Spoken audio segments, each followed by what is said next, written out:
Mère ou la mutation de la mort, chapitre 6, l'enroulement cellulaire. C'est tout un monde nouveau qui se découvre au niveau des cellules, et un monde très inattendu, étonnant, qui semble si lointainement correspondre à la connaissance du microscope et aux lois rigides du biologiste. On dirait presque la différence entre les forêts de Guyane vues à vol d'oiseau et la même forêt, pas à pas, au bord lisse de l'Oyapock. Mais c'est un niveau cellulaire vécu. C'est toute la différence. Et ces lois qui semblaient si implacables, ces enchaînements et enroulements d'ADN qui paraissaient la clé, la réalité cellulaire, ont l'air, tout simplement, d'habituelles concrétions qui flottent et tourbillonnent sur un grand fleuve et suivent ce courant, mon Dieu, parce que le courant passe par là. Nous avons pris la virevolte de la petite épave pour la loi du grand courant. Et il est vrai que des étoiles qui flottent dans la grande mer d'en haut et se croisent et s'assemblent, tous s'écartent, semblent un instant déterminer le caractère d'un homme ou d'un peuple parce que tout répond et correspond. La petite épave et l'étoile légère et la molécule. Mais il y a un grand courant qui porte tout. Au lieu d'entrer dans une prison cellulaire, on découvre un monde extraordinairement souple, fluide, ouvert. Nous avons tout emprisonné. Nous sommes les grands prisonniers de notre tête. Et très étonnamment, la petite molécule sage obéit à la loi du dictionnaire. Elle peut continuer d'y obéir pendant des milliers et des millions d'années parce qu'il n'y a rien de plus obéissant qu'une cellule, jusqu'à ce que quelques convulsions de la nature viennent faire un trou là-dedans, ou simplement quelqu'un d'un peu moins bête qui vienne lui dire « Mais pourquoi ne tournerais-tu pas autrement ?» Alors elle tourne autrement, c'est tout simple. Seulement, il faut que ce soit un petit « je veux » au cœur de la molécule. Peut-être avons-nous fait tout ce voyage pour découvrir ce « je veux » là. Notre voyage est un voyage de la liberté et l'amour au bout, parce qu'il n'y a d'amour pur que dans la liberté absolue.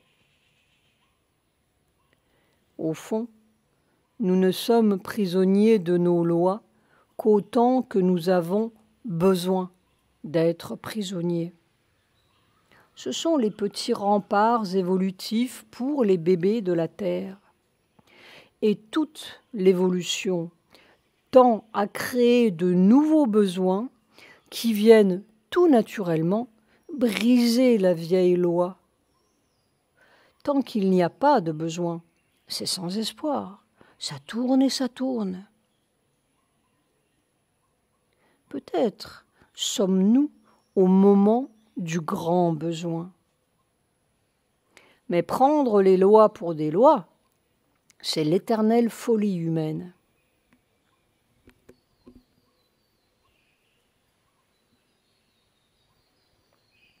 La plasticité cellulaire.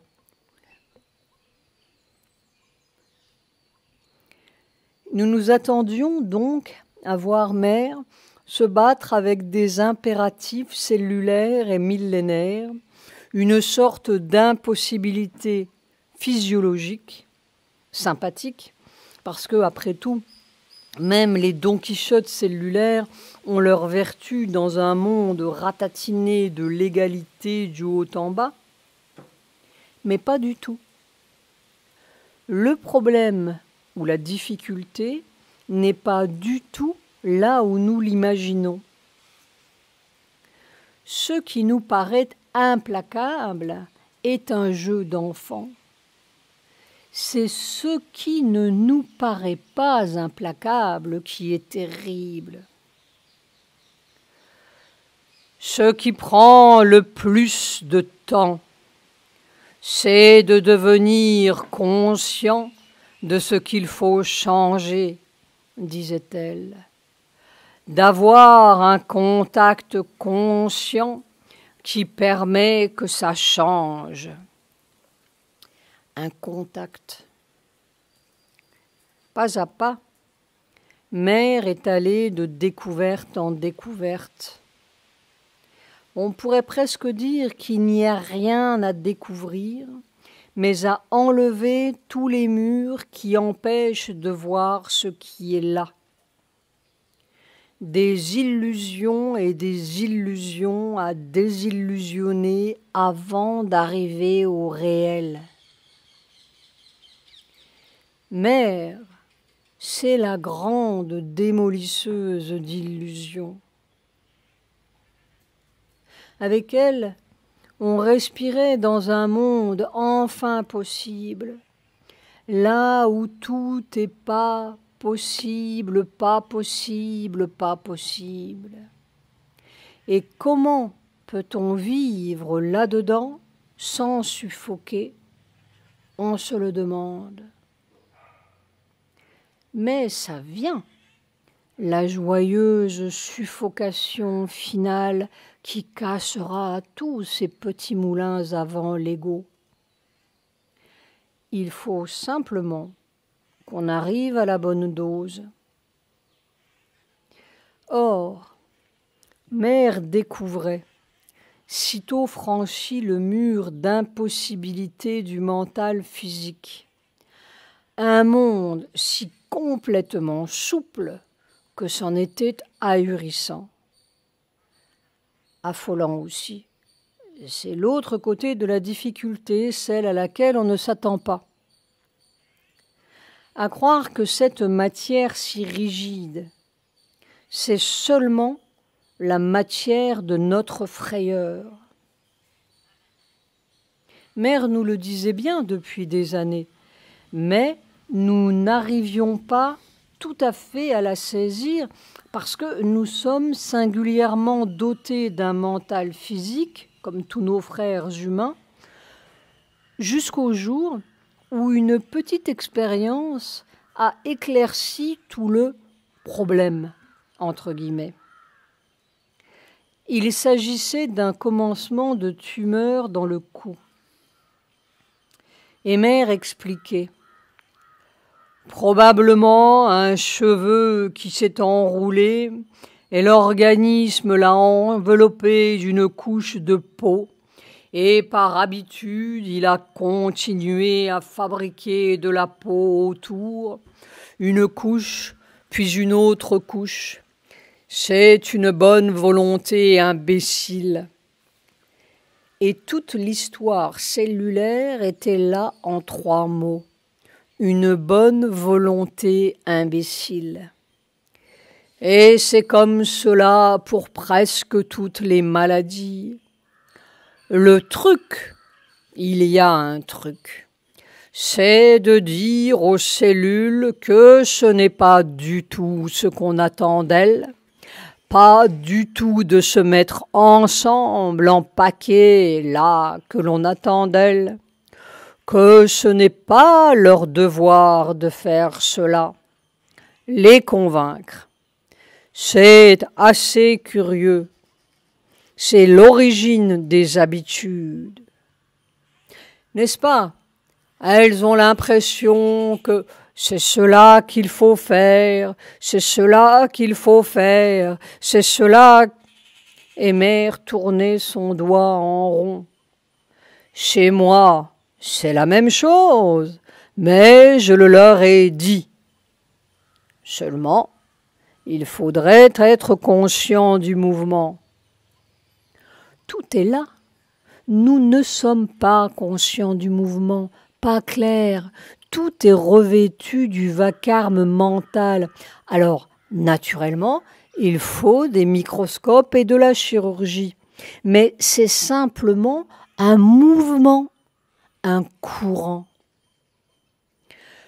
Puis d'une façon très tranquille, mais très très sûre,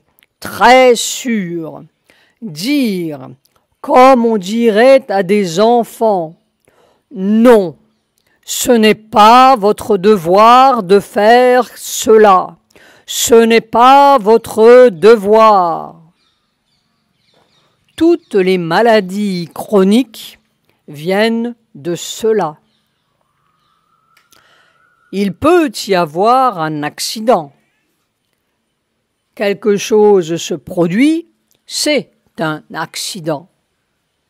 Et alors, il y a une espèce de bonne volonté soumise et inconsciente qui fait que cela se répète. Il faut répéter, il faut répéter, il faut. Et ça s'arrête seulement s'il y a une conscience qui est en contact avec elle et qui peut leur faire comprendre que non, dans ce cas-ci, il ne faut pas répéter. Et Mère riait beaucoup. Oh, c'est très intéressant. Mais il faut être très modeste pour faire ce travail. Il ne faut pas aimer les grands éclats. Très modeste et très tranquille.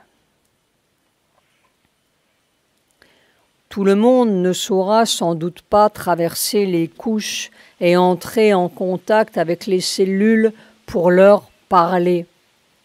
Et en vérité, Mère ne s'attendait guère à trouver cette sorte de héros du microscopique, parce qu'il y faut de l'héroïsme silencieux. Elle faisait le travail pour tous les corps.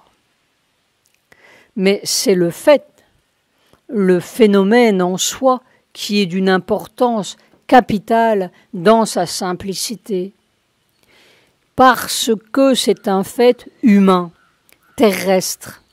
Il y a des milliards de petites cellules toutes pareilles à travers le monde. Et c'est un monde de bonne volonté, passive. Pas une seule loi, pas une seule règle, pas un seul ADN fatal et rédhibitoire, de la matière plastique qui enroule tout ce qu'on veut. On donne l'impulsion et ça continue, ça continue. Ça accroche n'importe quoi et ça continue. Mais c'est tout à fait formidable si on y songe bien. Pourquoi cela n'accrocherait-il pas une vibration de joie ou de soleil? Rien n'empêche, rien. C'est la liberté totale, un monde complètement malléable. Une révolution de Mendel à l'envers. L'avenir physiologique débouché. Oh, comme on respirait avec Mère. Elle enfonçait tous les mythes. Seulement, n'est-ce pas, ça ne se fait pas en 3 jours. Il en a bien fallu 7 au moins pour le Père éternel. Et parce que nous ne voyons pas le miracle immédiat sous notre nez, nous n'y croyons pas. Mais le miracle est fait. Le corps apprend sa leçon. Tous les corps, c'est le changement d'autorité. C'est difficile, c'est pénible, c'est douloureux. Il y a de la casse naturellement, mais on peut voir. Il y a vraiment quelque chose de changé dans le monde. C'était cela le travail que Sri Aurobindo m'avait donné. Maintenant je comprends. Et je vois maintenant comme son départ et son travail, si immense, n'est-ce pas, et constant dans ce physique subtil, combien cela a aidé, combien il a aidé à préparer les choses, à changer la structure du physique. Vraiment, ce n'est pas comme c'était, ce n'est plus comme c'était, ce n'est plus comme c'était. Et toutes les circonstances sont aussi catastrophiques qu'elles peuvent l'être. Tout s'acharne comme cela, comme des bêtes féroces, mais c'est fini. Le corps sait que c'est fini. Ça prendra peut-être des siècles, mais c'est fini maintenant. Cette réalisation tout à fait concrète et absolue que l'on pouvait avoir seulement quand on sortait de la matière, il est sûr et certain qu'on l'aura ici même. C'est la fin de la barbarie mentale dont parlait Sri Aurobindo. Une barbarie du haut en bas, du sommet religieux jusqu'au code génétique. Un monde ouvert, fluide, où tout est possible.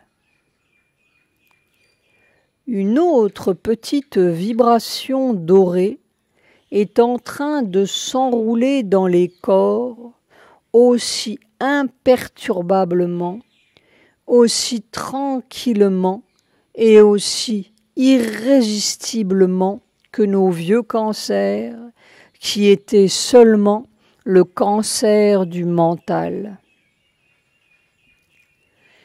Depuis ce jour de 1968, où le corps de mère a été livré à lui-même, coupé de ses mémoires, coupé de son mental, coupé de ses vieilles forces, le mental des cellules s'est accroché à la dernière chose qu'il pouvait pour ne pas se dissoudre dans le néant et se décomposer tout à fait.